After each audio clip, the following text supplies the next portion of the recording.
හයි friends ඔයාලට කොහොමද ඉතින් මං හිතනවා ඔයාලා හොඳින් සනීපෙන් ඇති කියලා. ඉතින් මම අද ඔයාලත් එක්ක විශේෂ වැඩක් ෂෙයා කරගන්නයි යන්නේ.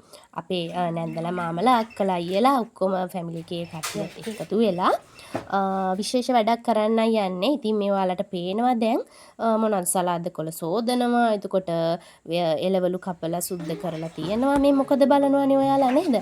අපි මිනුවන්ගොඩ ප්‍රදේශයේ තියෙන මානසික ආබාධිත ළමුන් ඉන්න ළමා නිවාසයකට අපි රෑ කෑම වේලක් දෙන්නයි යන්නේ. ඉතින් මේකට අපි උදේ ඉඳලා සූදානම් වෙන ආකාරය, එතකොට ආහාර පිරිසිදුව පිළිවෙලකට සකස් කරන ආකාරය ඔයාලත් එක්ක බෙදා ගන්න හිතුවා මම. ඉතින් ඩේ බ්ලොග් එකක් විදිහට මම මේක ගේන්න හිතුවා. දිගටම රැඳිලා ඉන්න මාත් එක්ක යාළුවනේ. ඉතින් බලමු ඉස්සරහට මොකද වෙන්නේ කියලා. ඉතින් අපි අපේ අක්කා කෙනෙක් මේ චිලි පේස්ට් එක හැදුවා. ඉතින් එයා තමයි ගොඩක්ම වැඩ මෙතන මේ වැඩ ටික කරේ. කොහොමත් අපි අත් උදව් දුන්නා. ඉතින් ගණන් ගන්න එපා පොඩ්ඩක් වීඩියෝ එක හෙට මෙහෙට වුණාට වීඩියෝ එක හෙළ වුණාට ගණන් ගන්න එපා පොඩ්ඩක්. මාත් මේ වැඩ කොටස් වලට උදව් කරන ගමන් තමයි මම මේ වීඩියෝ ටික ගන්නෙ. ඉතින් ඒ නිසා බලන්න ඔයාලගේ ජීවිතේටත් මේක යමක් ගන්න තියෙනවා නම් ගන්න යාළුවනේ. බලමු ඉතින් ඉස්සරහට මොකද වෙන්නේ කියලා. ඉතින් අපි එළවලු සුද්ධ කරලා ඊට පස්සේ ඒවා පිරිසිදුව පිළිවෙලකට කපලා අරගෙන ඊට පස්සේ මේසෙන් වෙනම පිළිවෙලකට තියලා ඊට පස්සේ අපි සූදානම් කරගත්ත චිකන් එහෙම තම්බලා ඒවා ඉරාගෙන ඊට පස්සේ ෆ්‍රයි කරනවා, බදිනවා. ඊට පස්සේ ඉස්සු ගෙනාවා ෆුඩ් සිටි එකෙන්. ඊට පස්සේ ඉස්සු ගෙනල්ලා ඉවර වෙලා ඒවා කිලෝ ගාණක් ගෙනාවා. මට මතක නැහැ ටිකක් ප්‍රමාණය. ඒ වුණාට ගෙනල්ලා අපේ අනිත් අක්කා ඒවා සුද්ධ කරලා ඒවත් අපි ෆ්‍රයි කරගෙන චිකන් ෆ්‍රයි කරගෙන ඊට පස්සේ සොසේජස් ෆ්‍රයි කරගෙන මේ විදිහට අපි මික්ස් රයිස් එකක් හදන්නේ. ඒ නිසා ඒකට අවශ්‍ය බඩු ටික පහේ ටික හදාගෙන තිබ්බා.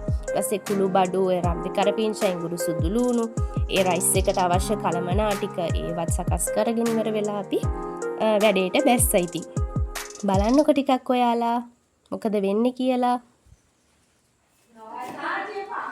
ඊට පස්සේ අපි අතුරුපසට අපි අඹ, කොමඩු, ඊළඟට අන්නාසි, පේර, ග්‍රේප්ස් මිදි, ඊළඟට ඒ වගේ දේවල්, නට්ස් දේවල්, කජු, මුද්‍රප්පලන්, රටයින්ඩි මේ වගේ දේවලුත් අපි අරගෙන පුංචි කප් වලට දැම්මා. මේ තියෙන්නේ ඉතින් සොසේජස් පිරිසිදු කරගෙන ඒවා සෝදලා අර දෙකට කපලා ඒ වගේ දෙකට පලාගෙන ඒවා ෆ්‍රයි කරගත්ත විදිය. දැන් මේ තියෙන්නේ රයිස් එකේ මූලික පිළිවෙල. අර කුළු බඩු ටිකයි ඔක්කොම ෆ්‍රයි කරගෙන ලුණුයි බිත්තර දාලා ඒවා ඔයාලා දන්නවනේ සාමාන්‍ය රයිස් එකක් හදන විදිහ ඉතින් නේද? ඒ විදිහට මම මේක මේ කුකින් වීඩියෝ එකක් නෙවෙයිනේ නේද? බ්ලොග් එකක් නිසා මේ විදිහට වෙනන්නේ. මේ අපි අවසානයේ හදාගත්තු මික්ස් රයිස් එක. ඊට පස්සේ මේක අපි කපාගත්ත පළතුරු මේ හැඩයට කපාගත්ත පිළිවෙලකට කපාගත්ත පළතුරු එකින් එක වෙන් කරලා ටේබල් එකෙන් තියලා ඒවා එක එකනා කප්ස් වලට දාගෙන අපි මේ දැන් පිටත් වෙලා මේ යන විදිහ මේ ගිහිල්ලා අපි කොහොමද ගෙදරින් වෑන් එකේ ගියේ. ගෙදරින් පිටත් වුණා හවස 5ට. ළමා නිවාසයට යනකොට කොහොමත් 6:45 7ට විතර කිට්ටු වෙලා. ඉතින් අපි මේ කට්ටිය දැන් වාඩි වෙලා ඉන්නවා. දැන් බලන්න මේ ළමා නිවාසී කට්ටිය පොඩ්ඩක් බලන්නකො මේක ඒගොල්ලෝ කතා කරන විදිහ. ඒගොල්ලෝ අපිට ස්ටඩි කරන විදිහ. එයාලා බලලා ඉන්න මොකද. හරි. හරි එමනම් එක යාළුවෙක් ඉස්සරහට ඇවිල්ලා ස්තුතියක් කරන්න එක්කෙනෙක්.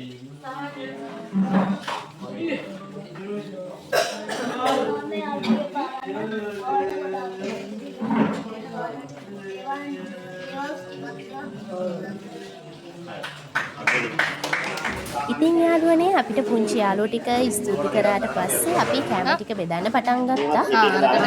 ඇත්තම කිව්වොත් අපිට හරීම සතුටුයි. එයාලා අපි එකින් එක කෑම වර්ග බෙදනකොට සෝස් එක බෙදනකොට රයිස් එක බෙදනකොට මේ වගේ එකින් එක බෙදනකොට thank you අක්කේ, thank you නැන්දේ, thank you මාමේ, තැන්කුයි අයියේ.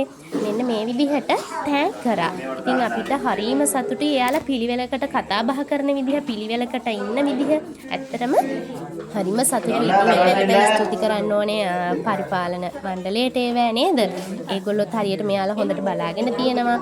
ඉතින් ඒ නිසා ඉතින් මේ වගේ වැඩකට දායක වීම පිළිබඳව ඇත්තටම මාත් නිහතමානීව සතුටු වෙනවා ඇත්තටම. ඔයාලට මේ වගේ අවස්ථාවක් හම්බුනොත් ආයේ මග හැරගන්න එපා. අනිවාර්යෙන් මේ වගේ වැඩපිළිවෙලක් කරගෙන යන්න පුළුවන් අය කරගෙන යන්න. අවුරුද්දකට එක වතාවක් හරි. ඒක තමයි අපිට අවසානයේ ලබන්න පුළුවන් උපරිම සතුට යාළුවනේ. ඉතින් මේ විදිහට අපිට අදාළ ප්‍රධානියත් අදහස් දක්වලා අපිට ස්තුති කරා. ඉතින් යාළුවනේ අදට මේ වීඩියෝ එකෙන් මම සමුගන්නවා. සුබ දවසක් ඔයාලට. ආයෙත් වීඩියෝ එකකින් හම්බෙමු.